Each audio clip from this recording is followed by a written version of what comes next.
የቀድሞ የአዲስ አበባ ከንቲባ ዶክተር አርከበ ዕቁባይ ስለ 1997 ምርጫ የከንቲባነት ዘመናቸውና ስለ አሁኑ ወጣት የሰጡት ማብራሪያ ክፍል 1።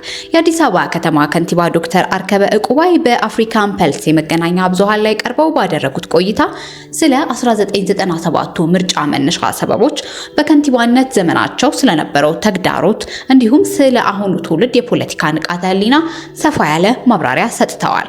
ዶክተር አርከበ ዕቁባይ ማብራሪያቸውን ሲጀምሩ የኢትዮጵያ ሕዝብ እንደ ሕዝብ ታሪካችን እንደሚያስተምረን የወደቅንበትን ያህል የመነሳት የጨለመብን ያህል የመንጋት ትልቁ ጉልበት ያለን ሕዝቦች ነን ብለዋል። ምርጫ እንደ ኢትዮጵያ ላሉ ሀገራት የፖለቲካ ስልጣን ፉክክር ማድረጊያ ብቻ ሳይሆን የሕዝብን የለውጥ ፍላጎት በሰላማዊ መንገድ የምናስተናግድበት፣ ዲሞክራሲ ባህልን የምንገነባበት፣ ሀገራዊ አንድነታችን የምናጠነክርበት የህልውና ጉዳይ ጭምር ነው በማለት ሀሳብ ካነሱ በኋላ ወደ ዋናው ማብራሪያቸውም አምርተዋል። ዶክተር አርከበ የ1997ቱን ሁከት በተመለከተ ሲያብራሩ የ1997ቱ ሁከት መነሻ የህዝቡ የዲሞክራሲና የለውጥ ፍላጎት ከፍተኛ በመሆኑ እንዲሁም በምርጫው ውጤት ትክክለኛነት ላይ የተፈጠረ አለመተማመን፣ ምርጫው ተጭበርበረ በሚል እንዲሁም ብዙዎች ሲናገሩና ሲጽፉ እንመለከታለን። በእርግጥ ለውጥ የሚፈልጉ በርካታ ወጣቶች እንደነበሩ ማንም ሊክደው የማይችል ሀቅ ነው። ነገር ግን ምርጫው ሊካሄድ ጥቂት ወራት ሲቀሩት ምን እንደተደረገና ምን እየተወራ እንደነበር እንዲሁም ለምን አዲስ አበባ ላይ ብቻ ትኩረት እንደተደረገ የተረዳ ሰው የ1997ቱን ሁከትና ብጥብጥ ለምንና ከምን እንደተነሳ በቀላሉ መረዳት ይቻላል ብለዋል።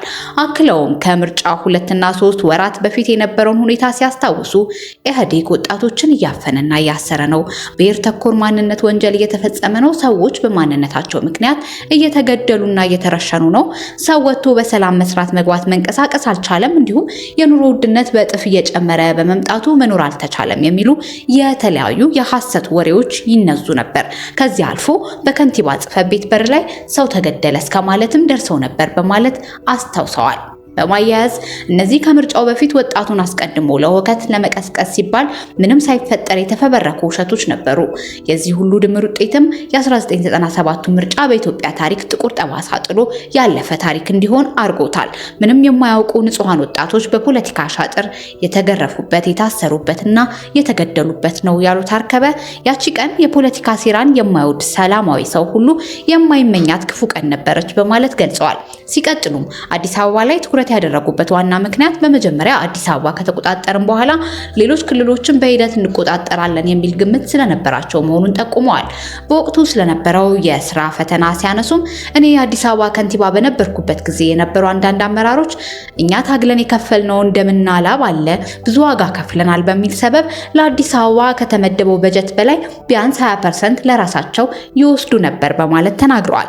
ይህ ብቻ አይደለም። በፖለቲካው አዲስ አበባ እንዳትለወጥ እንዳትለማ ለሚፈልጉ በቁጥር አነስተኛ የማይባሉ ሰዎችም ነበሩ ያሉት አርከበ፣ ነገር ግን እኛ ያኔ በቀረን በጀትና የተለያዩ ሰዎችን አሰባስበን በማናገር የጋራ መኖሪያ ቤቶች ወይም ኮንዶሚኒየም ግንባታ፣ የከተማ መንገድ ፕሮጀክትና የተለያዩ የልማት ስራዎችን እናከናውን ነበር ብለዋል።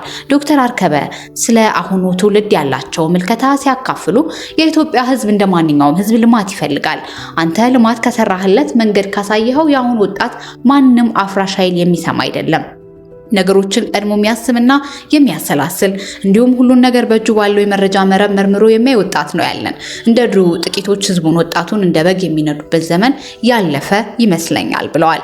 አሁን ያለው ወጣት መንገድ ዝጋልኝ፣ ቤት አቃጥልልኝ፣ ግደልና ስቀለው ሲባል የሚወጣ ሳይሆን የራሱን አእምሮ የሚጠቀም የራሱ ኑሮ ያለው ነው።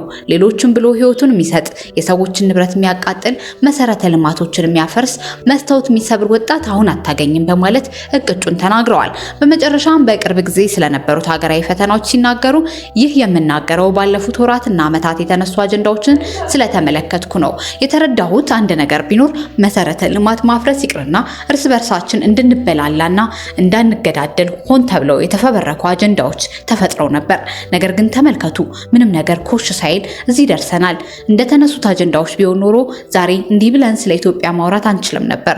ሁላችንም እያወራን ያለነው ኢትዮጵያ ስላለችና ህዝቡም ሰላም በሰላም ስላለ ነው። ይህ የሚያሳየው ህዝቡ በመረጃ ላይ በተደገፈ እውነት ላይ ብቻ ማተኮሩን ነው። ያ ባይሆን ኖሮ ዛሬ ሁላችንም እንደ ሩዋንዳ እርስ በርሳችን ተበላልተን ነበር።